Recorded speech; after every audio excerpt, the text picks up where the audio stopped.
नमस्कार. आपण ऐकतोय साखी कहे कबीर, कबीरांचे दोहे आणि त्याचं स्वैर मराठी रूपांतर. हे मराठी रूपांतर केलेलं आहे सौ मनीषाताई अभ्यंकर यांनी. आजचा आपला भाग चाललाय 302वा, प्रकरण चाललंय 55वा.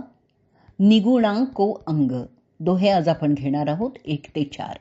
प्रथम आपण अंगपरिचय बघून घेऊयात. जी व्यक्ती गुणहीन असते तिला नेहमी दुःख सहन करावं लागतं. वाळलेल्या झाडावर ज्याप्रमाणे पावसाचा परिणाम होत नाही, त्याचप्रमाणे अशा मनुष्यावर कोणत्याही चांगल्या गोष्टींचा प्रभाव पडतच नाही. अशा व्यक्तीला उपदेश करण्याचा काहीही उपयोग नाही. हीच गोष्ट ह्या प्रकरणात कबीरांनी सांगितलेली आहे. तर प्रथम आपण पहिला दोहा ऐकूयात. हरिया जाने रूखड़ा उस पानी का नेह, सूखा काठ न जाने कबहू बूठा मेह. हरिया जाने रूखड़ा उस पानी का नेह, सूखा काठ न जाने कबहू बूठा मेह. कठीण शब्दांचे अर्थ ऐकूयात. रुखडा, रुखडा म्हणजे वृक्ष. नेह, नेह म्हणजे प्रेम. बूठा, बूठा म्हणजे वर्षाव. आणि मेह, मेह म्हणजे मेघ. पाण्यामध्ये काय प्रेम असतं ते हिरव्या वृक्षाला माहिती असतं. मेघाने केव्हाही पावसाचा वर्षाव केला तर ते वाळलेल्या लाकडाला कळतही नाही. कबीरांनी निर्गुण मनुष्याला वाळलेल्या झाडाची उपमा दिलेली आहे, तर सद्गुणी माणसाला हिरव्यागार अशा वृक्षाची उपमा दिली आहे. हिरव्यागार वृक्षाला पावसाच्या पाण्याची किंमत कळते. त्याच्यावरच तर आपलं जीवन अवलंबून आहे हेही त्याला कळतं. त्यामुळे तो पावसाचा वर्षाव झाला रे झाला की मोहरून येतो आणि पाऊस पडत नाही तोपर्यंत तो चातकासारखी त्याची वाट पाहत राहतो.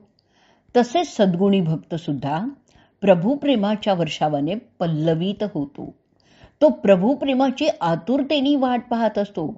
पण वाळलेल्या झाडाला मेघ कधी आला कधी बरसला याचा थांग पत्ताही नसतो.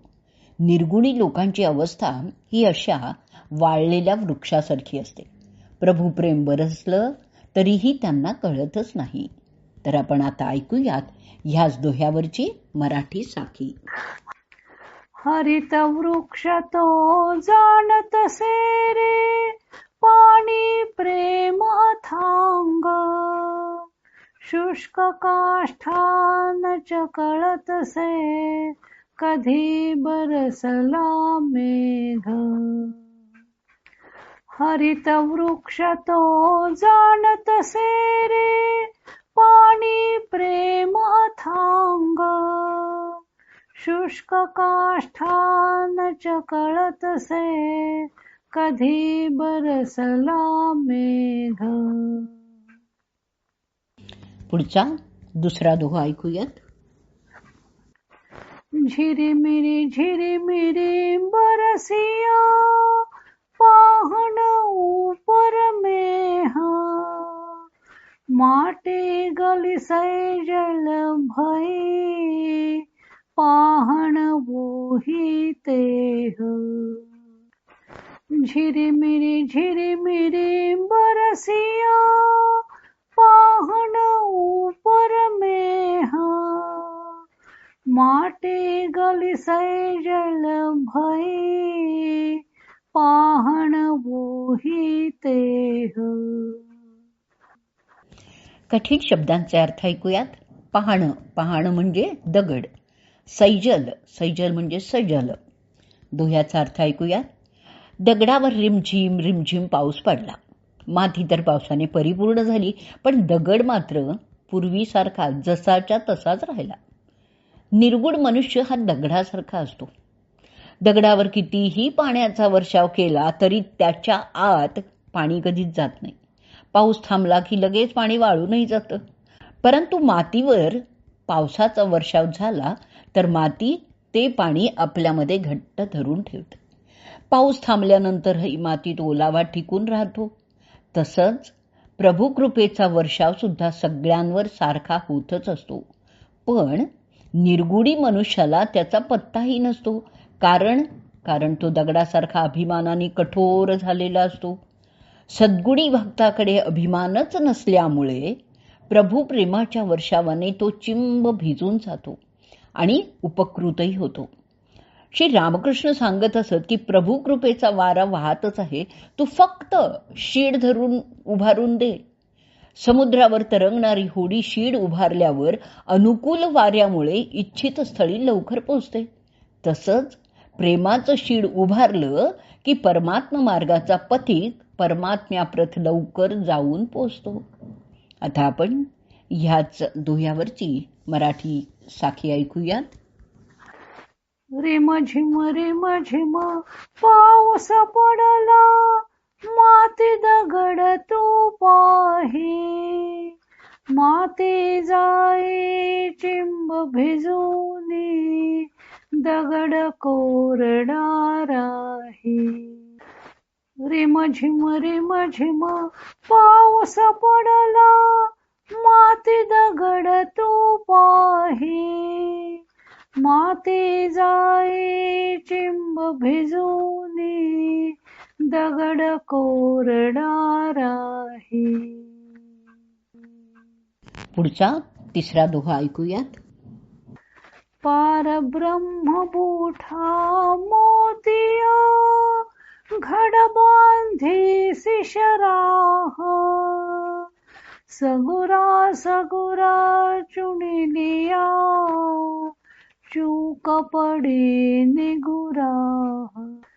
पारब्रह्म बूठा मोतिया, घड बांधी शिशराह, सगुरा चुनिलिया, चूक पडी निगुराह. घड म्हणजे घनघोर. दोह्याचा अर्थ ऐकूयात. परब्रह्म परमेश्वराने ज्ञानरूपी मोत्यांचा घनघोर वर्षाव केला. ज्यांना गुरु प्राप्त झाले होते त्यांनी ते वेचून घेतले, परंतु ज्यांना गुरुच प्राप्त झालेला नव्हता त्यांना ते मोती काही वेचता आले नाहीत. परमात्मा केवळ ज्ञान मात्र आहे आणि तो सर्व ठिकाणी भरलेला आहे. त्यामुळे ज्ञान हे नेहमीच सत्य नित्य बरसतच असते. पण हे मोती वेचण्याची पात्रता मात्र अंगी असावी लागते. सद्गुरू ती पात्रता प्राप्त करून देतात आणि म्हणूनच कबीर सांगतात की सगुरा म्हणजे गुरु ज्याला प्राप्त झालेला आहे असा शिष्यच हे ज्ञानमोती वेचू शकतो. आता आपण ऐकूयात मराठी साखी. परब्रह्म परमेश्वर करतो, ज्ञानाची ती वृष्टी, गुरु प्राप्त जावेचे मोती, निर्गुणी होतसे कष्टी. परब्रह्म परमेश्वर करतो, ज्ञानाची ती वृष्टी, गुरु प्राप्त जावेचे मोती, निर्गुणी होतसे कष्टी. पुढचा दोहा ऐकूयात चौथा. कबीर हरी रस बरशिया, गिर डोंगर शिशराह, नीरमिवाणा ठाहरे, नाऊंचा परडाह. कबीर हरी रस बरशिया, गिर डोंगर शिशराह, नीरमिवाणा ठाहरे, नाऊंचा परडाह. कठीण शब्दांचे अर्थ ऐकूयात. डुंगर म्हणजे डोंगर किंवा किल्ला. शिशराह म्हणजे शिखर. मिवाणा म्हणजे खाली. दोह्याचा अर्थ ऐकूयात. कबीर सांगतात की हरिरस म्हणजेच भगवंतांचं प्रेम. भगवंतांचं प्रेम हे पावसासारखं पर्वत डोंगर यांच्या शिखरावर बरसत आहे, परंतु पाणी उंच शिखरावर काही थांबत नाही, तर ते निम्न स्तराकडे वाहत जातं. भगवंतांचं प्रेम नित्य असं बरसत असतं, पण अभिमानी मनुष्य अहंतेने कठोर बनलेला असतो. त्यामुळे प्रभू प्रेमाचा वर्षाव होऊनही याच्या ठिकाणी भक्तिजल काही थांबत नाही, तर तर ते वाहून जातं. भक्ताकडे विनम्रता हा गुण आवश्यक आहे. अहंकार फक्त धन समृद्धी विद्या यांचाच असतो असं नाहीये, तर तो साधनेचाही असू शकतो. कुठल्याही गोष्टीचा अहंकार दर्प मनुष्याला चढला की तो त्यामुळे दगडासारखा कठोर होतो. त्याच्याकडे भक्ती कधी टिकू शकतच नाही. आता आपण ऐकूयात या दोह्यावरची मराठी साखी, आणि या मराठी साखी बरोबरच आजचा भाग आपण इथे संपवूयात.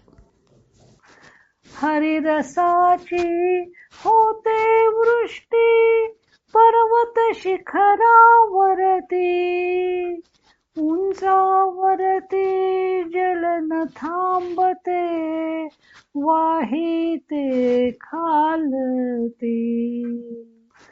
हरिरसाची होते वृष्टी पर्वत शिखरावरती, उंचावरती जल न थांबते वाहिते खालती.